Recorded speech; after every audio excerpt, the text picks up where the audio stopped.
చెంగోటయ్య బలాన్ని కట్టడి చేయడానికి మీ గురుజీ అక్కడ చక్రాన్ని ఏర్పాటు చేసుంటారు. ఒక ఘట్టంలో నువ్వే ఆ చక్రంలోకొచ్చి నిలబడతావు. అందులోంచి చెంగోటయ్యని మేము మా అదుపులోకి తెచ్చుకుంటాం. ఆ తర్వాత నువ్వు మదనువే. చెంగోటయ్య నీ ఒంట్లో ఉండడు. చంద్రముఖి కళ్ళకి నువ్వు చెంగోటయ్యగానే కనిపిస్తావు.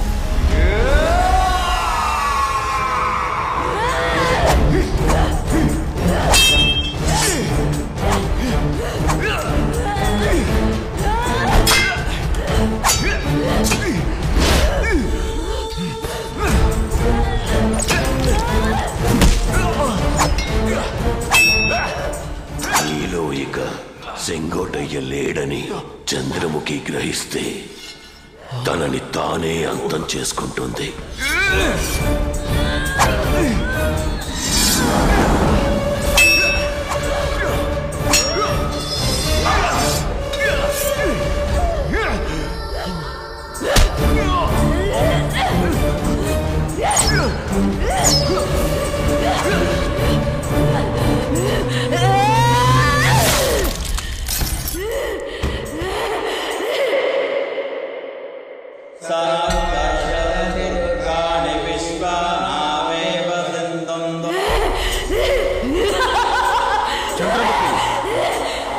తగలపెట్టి నీ పగ నువ్వు తీర్చుకొని మా అమ్మాయిని మాకు అప్పగించే. నూనె పోయండి,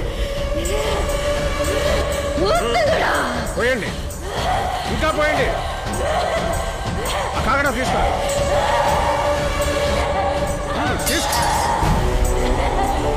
తీసుకో, వాటిని తగలపెట్టి నీ పగ తీర్చుకో.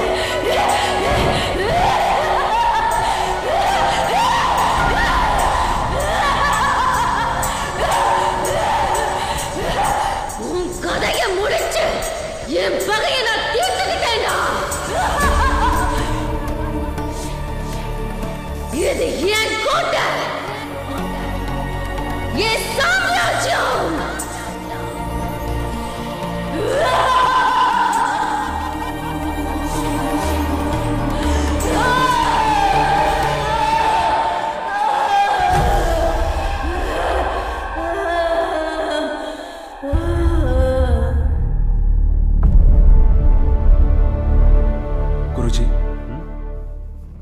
సిద్ధుడు ఎందుకని తన ప్రాణాన్ని త్యాగం చేశారు?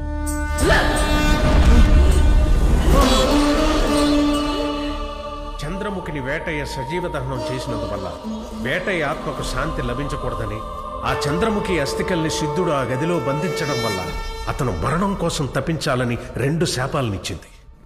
అది మాత్రమే కాదు, సిద్ధుడికి మరణం సంభవించాలంటే అది చంద్రముఖి వల్ల మాత్రమే సాధ్యపడుతుంది. ఈ కుటుంబం కులదైవానికి పూజ చేయాలి, సిద్ధుడి శాపం తొలగాలి. దానికోసమే నువ్వు ఇక్కడికి రప్పించబడ్డావు. అదే ఇక్కడ జరిగింది. విధిని ఎవ్వరూ మార్చలేరు.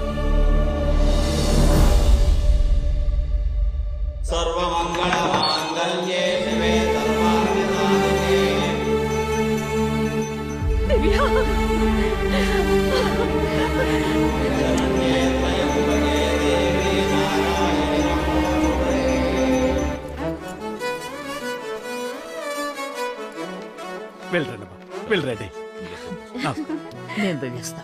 చాలా సంతోషం. ఇందులో ఉంది, అన్ని సమస్యలు తీరి అంతా మంచే జరిగింది. మీరందరూ వెళ్ళిపోతుంటే నాకు చాలా బాధగా ఉంది. నా సంగతి అలా ఉంచండమ్మా. ఈ ఇంటిని ఎవరు మర్చిపోకుండా అప్పుడప్పుడు వస్తూ పోతూ ఉండండి. సమాధానం ఏ రాలేదు. మదనేడి ఇదే సమాధానమా? పిల్లలు కనపడడం లేదు.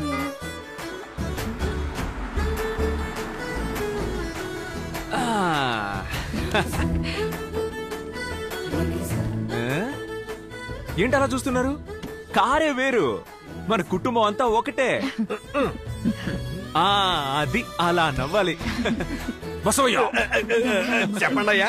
నీ మంచి మనసుకు నువ్వు బాగుంటావు. అలాగే. కానీ ఒకటి, ఈ ఇంట్లో నువ్వు ఒంటరిగా ఉంటావు. మళ్ళీ ఏదైనా సమస్య వచ్చింది అనుకో, ఒక వాట్సాప్ కాల్ చేయి. డిస్టెన్స్ లో ఉన్నా నీ కాల్ అటెండ్ చేస్తాను. ఓకే?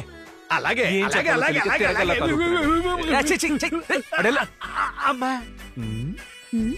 Let's go.